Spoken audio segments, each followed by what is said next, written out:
This is the first day of getting our garden plot ready. It's at the community garden by my house, and I am excited to finally, get off the waiting list and get a garden plot. As you can see, it couldn't be done without the help of others.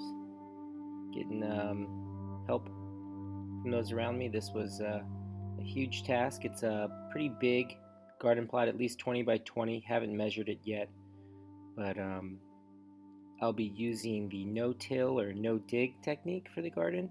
So I'm trying to get a layer of leaf mulch down and some topsoil down, and then I'll get the raised beds in.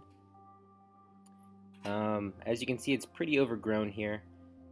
Much of what is there is common vetch, which is not bad. It's a nitrogen fixing plant or legume, and it is going to help the soil. Some consider it a green manure. So that's a lot of common vetch is what you see there. And I was able to identify that with the Seek app. It identified it really easily. Yeah, as you can see, a lot of work and getting it done, right? Couldn't do it by myself, that is for sure. That is for sure. This what's cool about this community garden is that it's actually up in the forest.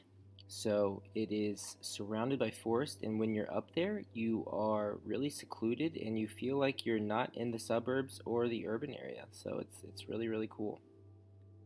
But yeah, I'm hoping this is going to be a fun growing season, and hoping to get this first step done sooner than later.